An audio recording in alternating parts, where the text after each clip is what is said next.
sustentabilidade e a produtividade são direcionamentos importantes da indústria de bebidas no mundo.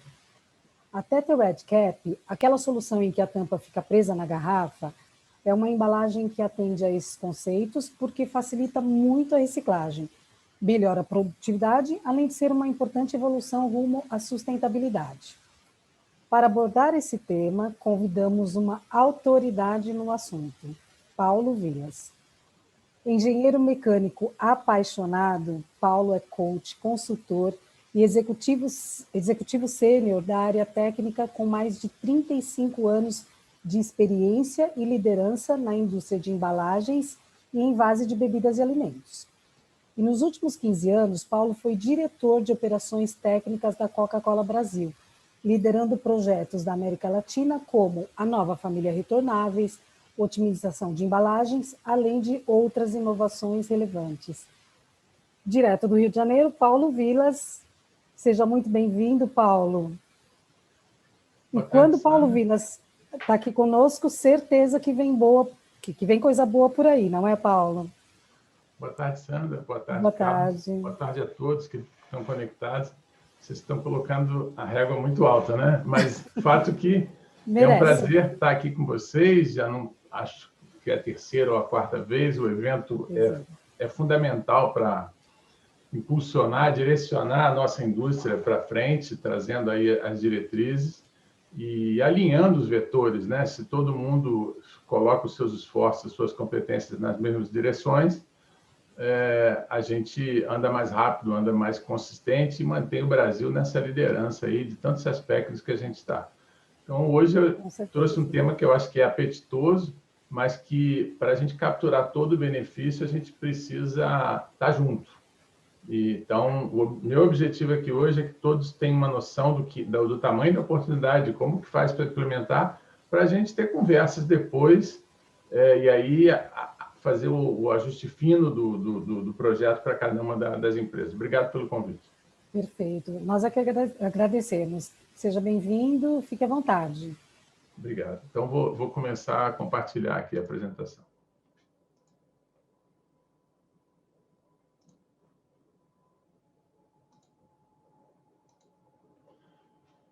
Vocês estão vendo a minha tela?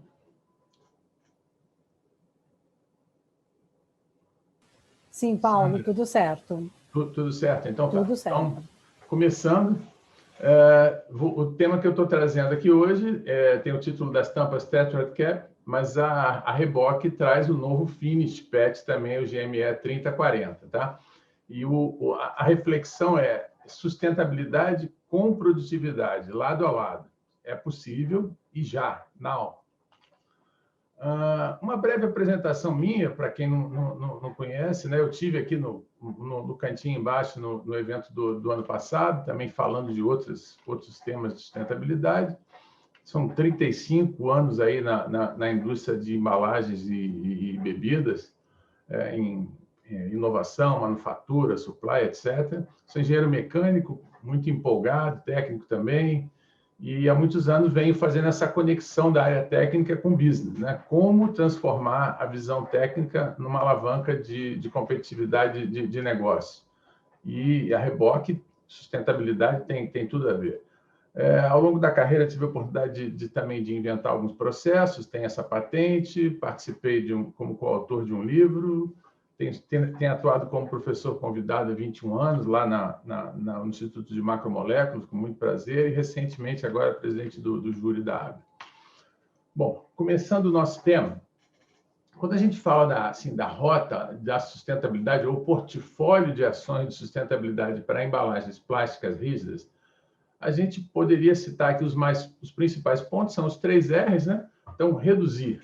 E a gente teve uma expressiva redução de peso de garrafas e tampas nos últimos anos. Em alguns casos, 30%, são números expressivos, tá? Seja as embalagens de tamanho familiar, individual, etc. Reciclar. A gente finalmente, depois de um esforço de mais de 10 anos, conseguiu a homologação do rPET Food Grade e estamos aí comercializando isso, várias marcas comercializando no mercado brasileiro há quase 10 anos, com muito sucesso, com segurança de alimento, que era a grande dúvida, né? Com as embalagens performando bem, mas o desafio é aumentar a coleta. Já teve um progresso, mas ainda temos que avançar bastante. O terceiro R, reusar, né? E o melhor exemplo são as garrafas retornáveis. Eu adoro esse projeto das garrafas, da família de garrafas retornáveis. Isso é um tema para uma outra grande conversa. Mas, enfim, a gente tem esse exemplo também na indústria de embalagens plásticas rígidas. A gente teria aqui uma outra frente, que são as fontes renováveis. E eu gosto de dizer da liderança do Brasil no projeto, seja de biopet a partir do etanol, seja de biopolietileno a partir do etanol. Desde 2009, 2010, o Brasil é pioneiro disso para o mundo, e a gente tem que se orgulhar muito. Tem a questão da biodegradação, que tem a sua aplicação, mas eu entendo como uma aplicação nichada. A gente sempre deveria tentar as outras soluções antes da biodegradação, e o motivo que eu entendo isso é que a gente deveria sempre tentar reutilizar inúmeras vezes os recursos que a gente tira da natureza, e não simplesmente vê-los se dissolver na nossa frente, tá? Mas tem as suas aplicações. Também a indústria vem há algumas décadas banindo os materiais nocivos. O melhor exemplo é o PVC, por mais que o PVC tenha algumas aplicações nobres ainda, mas na indústria massiva de embalagem ele foi banido, tem mais alguns casos.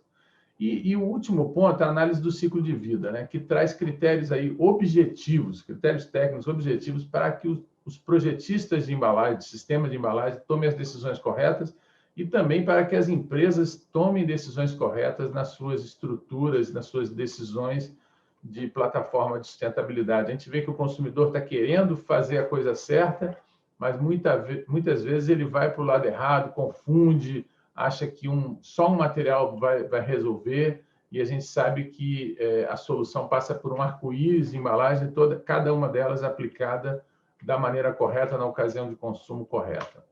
Mas, apesar de tudo isso que está acontecendo há algumas décadas, de repente, um problema se mostra grande demais e que estava fugindo da nossa atenção. O descarte inadequado de resíduos sólidos se tornou um dos maiores desafios da humanidade atualmente. E as empresas tiveram que agir rápido, mudar o foco e atuar endereçando essa prioridade imediata. Então, as empresas que eu acompanho não é que pararam os outros projetos, mas os outros projetos perderam prioridade de recursos, etc., para que fosse endereçada a questão do resíduo sólido da maneira mais rápida e mais efetiva possível. As grandes empresas todas têm compromissos públicos em relação a isso, e isso é importante, é a maneira correta mesmo.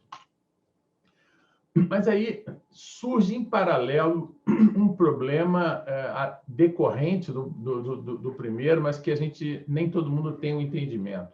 A questão dos microplásticos. No slide anterior, a gente fala de contaminantes grandes, garrafas, caixas, coisas que têm dimensões grandes, de 10 centímetros, 20 centímetros, 30.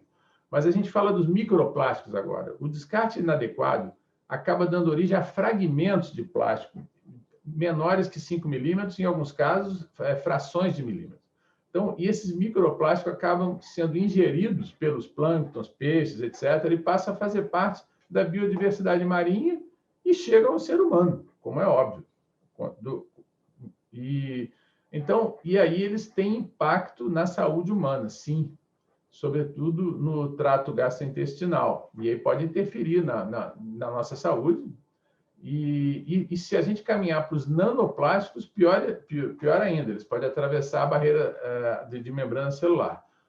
Sem querer ser muito dramático, a gente tem soluções para endereçar isso, mas a gente tem que pensar no lixo plástico, tanto no macro, que são os grandes, como também no micro.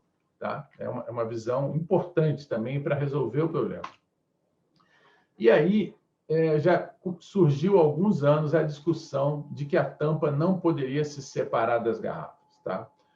Isso se intensificou porque começou a se ver essas peças separadas, e aí algumas organizações, como Ellen MacArthur, propuseram diretrizes de projetos de embalagem. Então, condições de design que incorporem, por exemplo, altas taxas de material reciclado, mas também que auxiliem os canais de reciclagem, para que fique mais fácil a coleta, a destinação e a reciclagem. E dentre essas diretrizes, eles propuseram o conceito das Tethered Caps. Eles não deram a solução técnica, mas eles propuseram o conceito, e isso foi muito importante. Acho que essa imagem mostra um pouco do que é. Então, quem até aqui não conhecia a Tethered Cap são as tampas que são fixadas e não podem se separar das garrafas em condições normais. Elas vão acompanhar a garrafa até o fim da cadeia de reciclagem.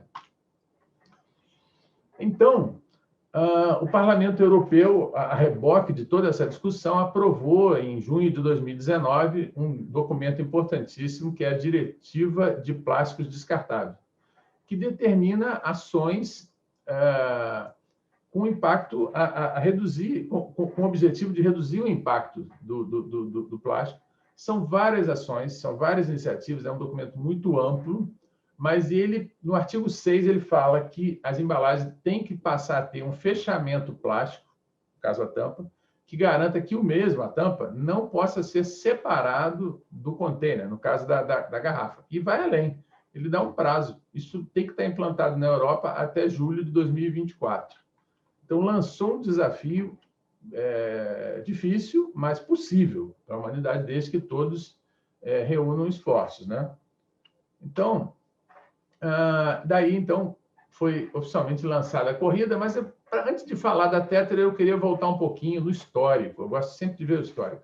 Na década de 90, as embalagens PET tinham surgido e migrou-se do finish BPF para o finish 1810 ou 1816, que são muito parecidos, e aí aqui no caso do Brasil, na América Latina, era mais o 1816. E esses finishes operaram ali da década de 90, até que em 2006 tinha um arco-íris de proposta de finish. Então, os principais players se reuniram e sob a tutela do ISBT, se convergiu para o finish PCO 1881. Eu participei desse processo, foi muito bacana esse esforço. Em 2007, o finish 1881 é lançado e se tornou um padrão na indústria, sendo responsável pelo maior volume de garrafas e tampas em todo o mundo até hoje. Só que de 2007 até agora, algumas propostas novas de finish de tampas surgiram, mas não foram aceitas, porque eles não traziam efetivamente tantas vantagens quanto necessário para justificar essa mudança. Mas principalmente porque as soluções ou eram boas para os não carbonatados ou boas para os carbonatados, e não juntava benefício para esses ambos mundos, né? Até que, em 2019, começa-se um piloto do Finish 2622, uma versão que já conseguia atender com e sem gás, mas ainda não atendia todos os benefícios, mas já deu o caminho, tá?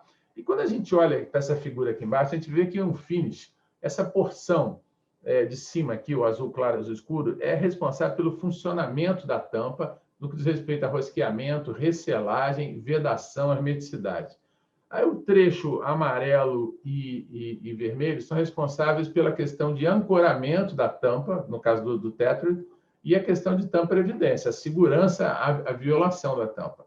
E, por último, o trecho verde é o anel de suporte, que faz toda a transferência, toda a manipulação da embalagem, desde a pré-forma, sopro, invase, e, eventualmente, até o consumidor tira proveito disso. Quando a gente olha essa trajetória de novo, a gente vê que o PCO 1810, 16 estava lá na casa de 5,05, 5,10 gramas. O 1881 teve uma redução para 3,81 gramas. E agora nós estamos falando de finish na casa de 2,5, 2,6 gramas. É uma redução de praticamente 50% do peso do finish em alguma coisa como 30 e poucos anos. Então, é uma redução muito expressiva. Bom, e aí a gente, continuando na história, aí na linha do tempo, a Diretiva de Plásticos Europeia, em 2019, dá início ao esforço conjunto para se implementar as Tethered.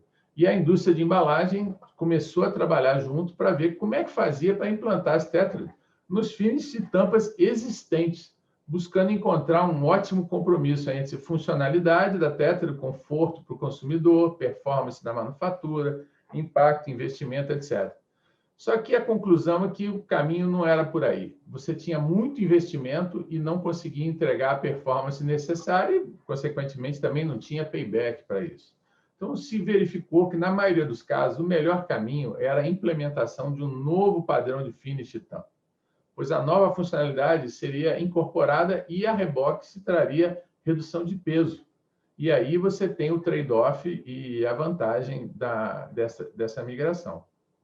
Então, os principais players começaram a avaliar novos padrões, e dessa vez na tutela do CIT, né, que é um organismo europeu, não mais o ISBT americano, e aí convergiram para o novo Finish 2622, com uma revisão da especificação, que aí passou a ser chamado de ME 3040, que foi proposto para substituir integralmente os finishes atuais, 1881, 1873, que é muito comum no México, 2925, 2926, etc.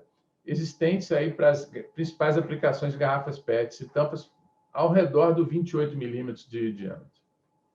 Então, esse novo conjunto de finish e tampa foi validado para integrar, que ele consegue entregar o lightweight, a redução de peso, e, ao mesmo tempo, a funcionalidade tétrade, mesmo em altas carbonatações, que é o grande desafio. Quer dizer, garrafas de até 3 litros, com 4,5 volume de gás, ou 1,5 litros até 5,2 volume de gás, altíssima carbonatação, e ele consegue entregar tudo isso.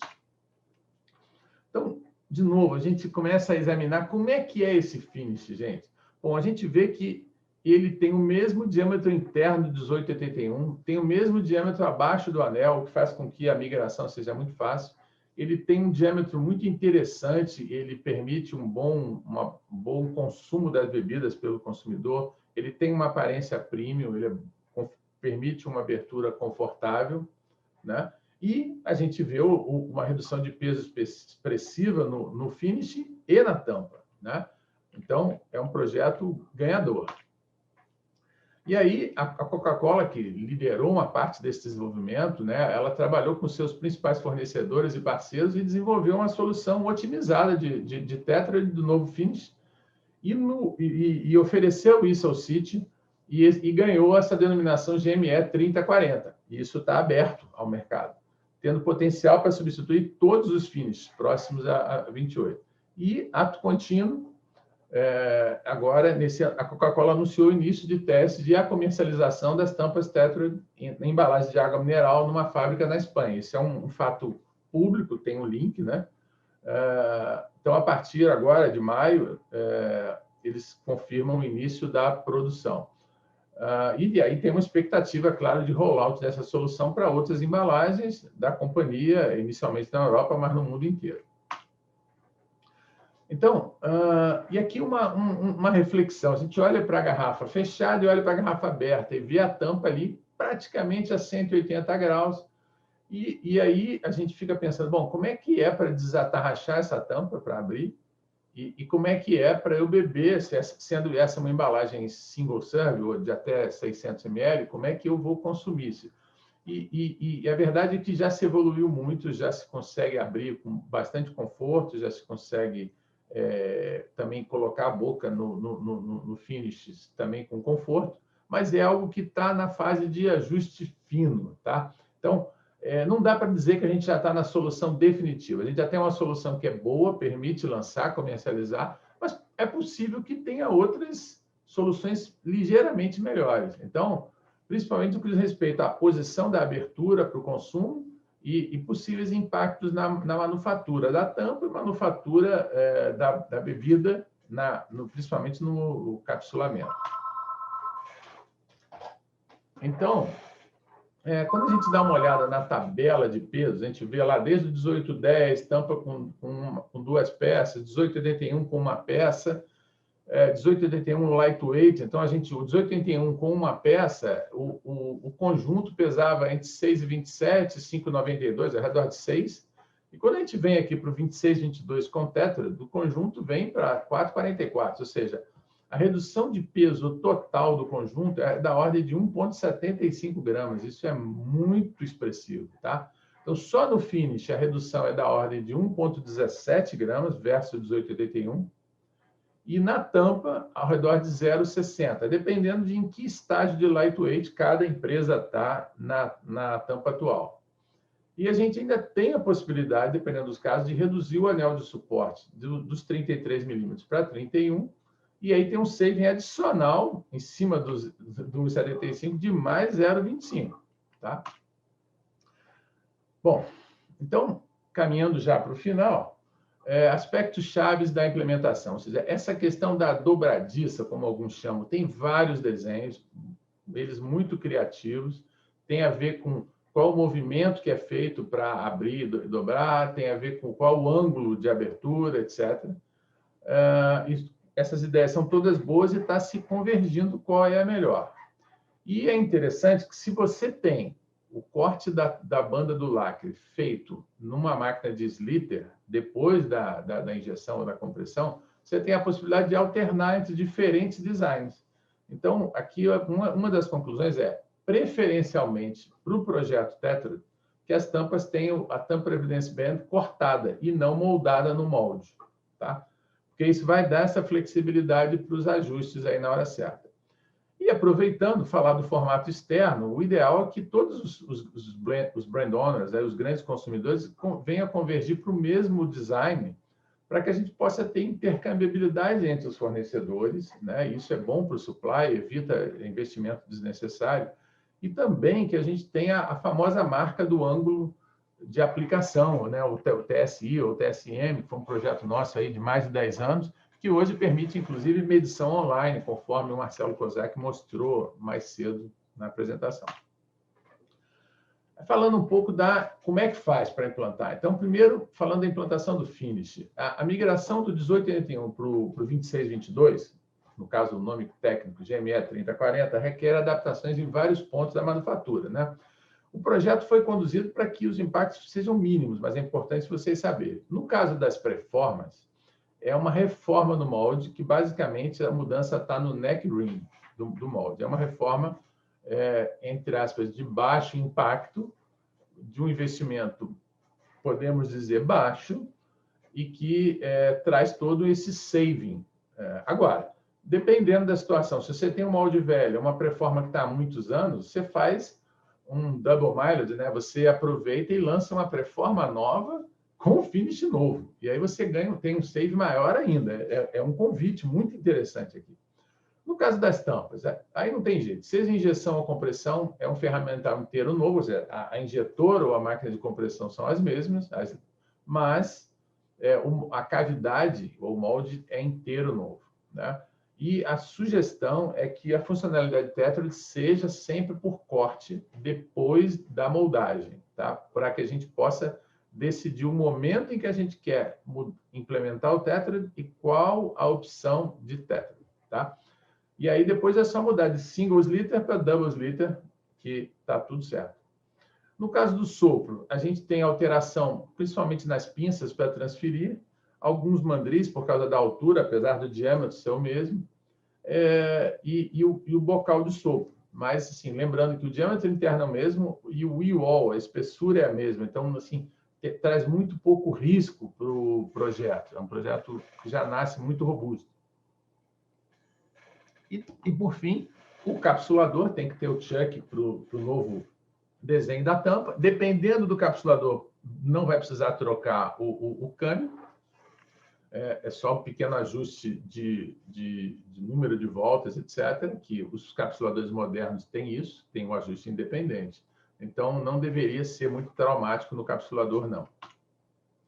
Bom, pensando, então, na parte financeira, como é que eu desenho o business case do meu projeto? Então, o investimento padrão, aí, quando a gente fala de grandes demandas, etc., seria um investimento total da ordem de $5 mil para cada 1 milhão de tampas ou garrafas anuais. Então, eu vejo lá a minha demanda, na linha, eu tenho uma linha de 200 milhões de tampas mês. Então, 200 vezes 5 mil, né? Então, eu vou ter o meu valor de CAPEX, seja um CAPEX de conversão da linha, seja um CAPEX de conversão da pré-forma, seja um CAPEX de conversão da pré-forma. Mas isso, de um modo geral, dá um payback da ordem de 2,5 anos, tá? Se for bem planejado. E aí, com alguns comentários, ou seja, com o amadurecimento dos projetos, a conversão de linha tende a ficar mais rápida, mais simples e mais barata. É natural que os fornecedores queiram validar alguns conceitos antes de se comprometer, mas isso tende a ficar cada vez mais simples e mais barato. Também a ação coordenada entre os brand owners, os grandes compradores de frascos e tampas, e seus fornecedores de tampas de pré-forma, vai trazer sinergias e racionalizar esses investimentos. E aí, também, a gente tem que ter disciplina para todos os novos investimentos de pré-forma, tampa e linhas de produção já deveriam estar predispostos para esse novo finish, para essa nova tampa, otimizando aí o payback. Em alguns casos, se eu tiver que fazer um investimento para aumento de capacidade, porque eu tenho que produzir e vender mais, eu, eventualmente, sacar esse valor do investimento do meu cálculo de payback, né? Porque eu já faria anyway, de qualquer forma. Tá?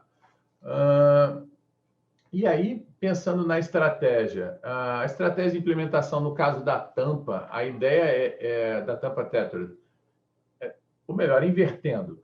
A estratégia passa por fazer logo, planejar logo a implementação do novo finish. Tá? E aí, começando, tentar fazer um piloto esse ano, tentar entrar em 2022 já migrando as linhas que são mais ocupadas, que operam mais, com maior capacidade e com menos SKUs, então que o payback é mais favorável, que também o aprendizado vai ser mais fácil. Depois ir para linhas intermediárias de demanda e complexidade e deixar para o final as linhas de menor ocupação, mais complexidade e menor relevância.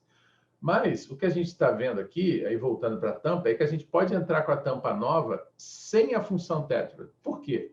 Porque no Brasil a gente não está obrigado a Tetrad ainda. Pode ser que a gente passe a ter essa obrigatoriedade em breve, seja uma obrigatoriedade legal, seja uma demanda dos consumidores, né? Seja, quando o consumidor vê que na Europa já está, por que não querer também ter isso no Brasil? Então, o ideal é que as empresas façam os seus próximos movimentos se preparando para isso.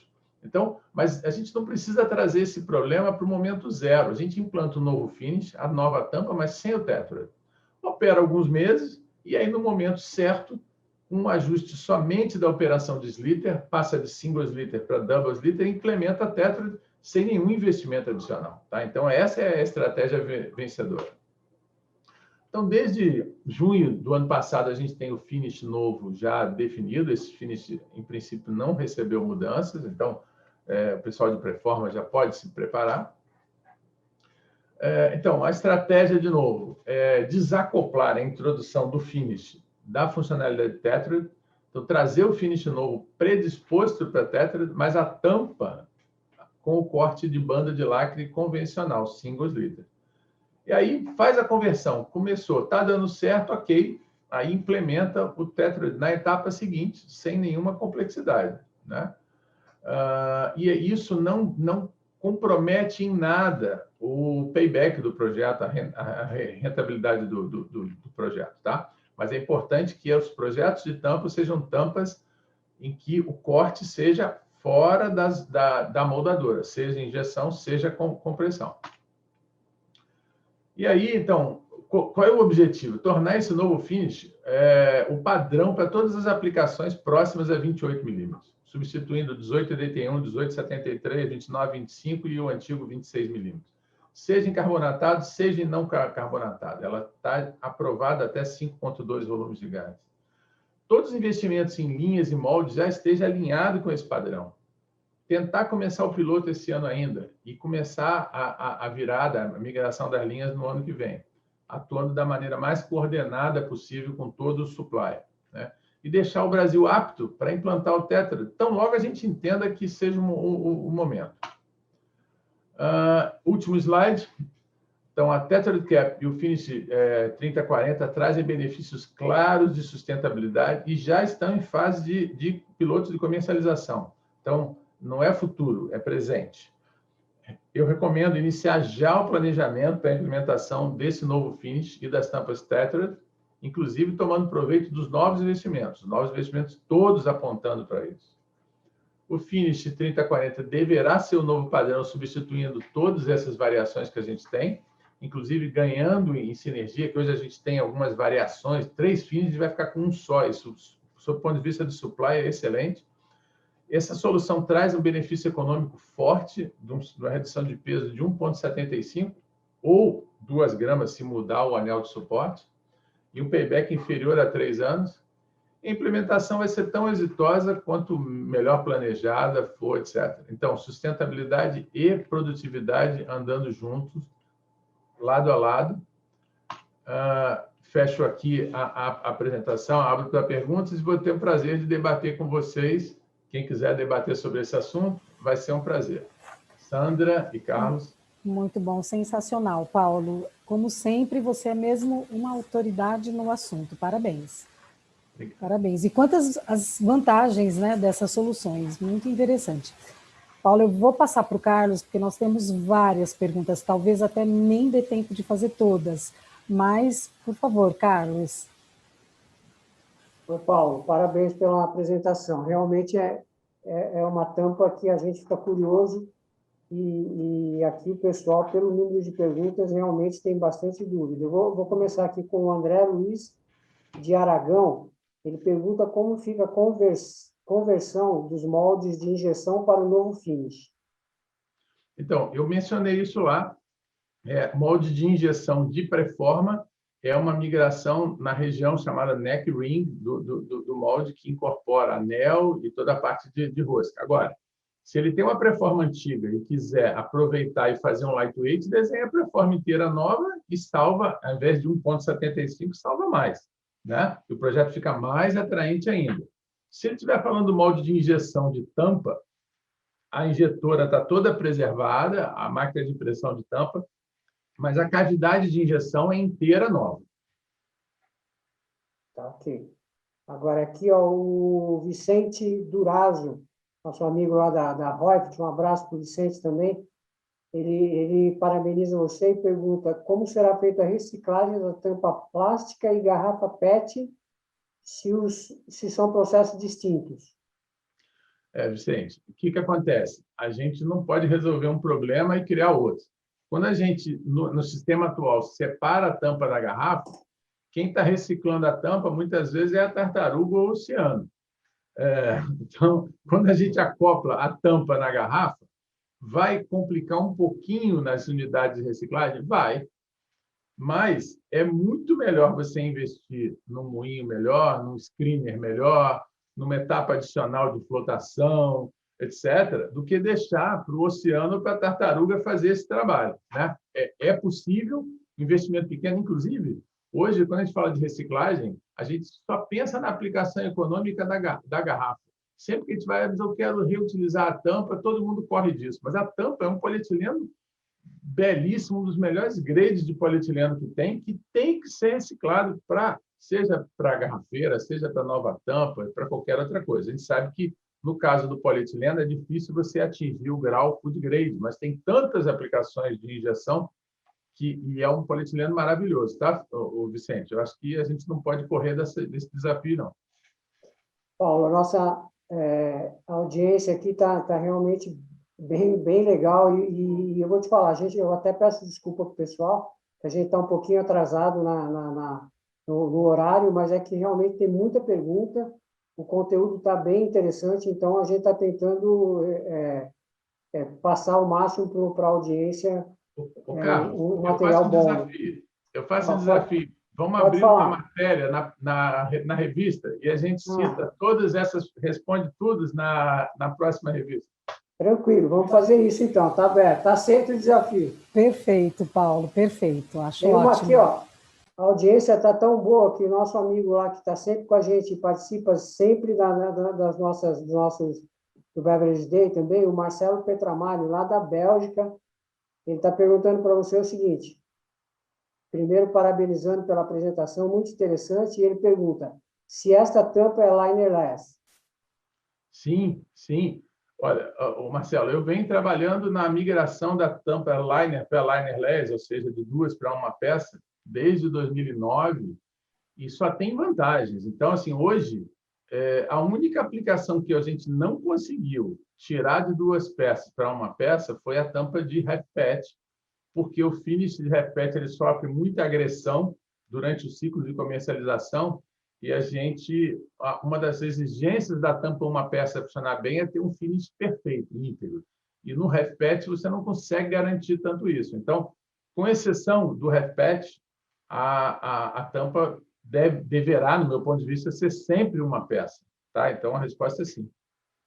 O Nelson da Cronos parabeniza você e diz que estamos caminhando forte nessa inovação e parceria.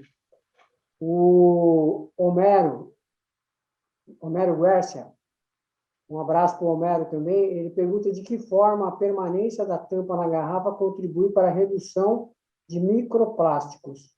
E parabeniza pela apresentação. Total. Ou seja, esse talvez seja o principal benefício da Tetra Cap. Ou seja, ele deveria zerar o microplástico gerado a partir de tampa. Pode gerar por outra fonte, mas de tampa deveria tender a zero. A Karen César, Paulo, pergunta para você: me parece que será necessária a educação do consumidor para não manter o hábito de puxar para desconectar a tampa da embalagem. Como você vê essa questão? Então, obrigado, Karen. A Karen é uma entusiasta de sustentabilidade. Na diretriz europeia, fala em 25 newtons de força mínima de rompimento, ou seja, 2,5 kg, já não é algo que você passa no automático, esse rompimento, porque hoje você rompe com muito menos do que isso. Mas é claro que vai ter alguém muito musculoso que vai romper. Mas acho que qualquer vídeo e orientação vão educar o consumidor a não fazer isso, tá? Acho que aí cabe aos brand owners, nos vídeos de propaganda institucional, mostrar às pessoas que voltam junto a tampa com a garrafa, mas acho que os 25 newtons também são uma barreira. Ok, Paulo, eu vou pedir desculpa, então, para a audiência, está aceito o desafio, vamos responder as perguntas numa próxima edição da revista Engarrafador Moderno, e eu vou aqui só mais alguns parabéns do Caporrino, da Roseli Fátima, né? Da Karen, do Gustavo Leoncini, Fabiana Gonçalves, e mais um pessoal aqui, Edson Alberto, e mais um pessoal aqui, Paulo. Alberto Mucinic, todo mundo parabenizando a sua apresentação aí. Muito obrigado pela apresentação, Paulo. E parabéns mais uma vez. Eu que agradeço o convite, a audiência e aos seus amigos aí nos 35 anos de mercado. Obrigado a todos. Parabéns, Paulo. Muito bom, parabéns. Obrigado.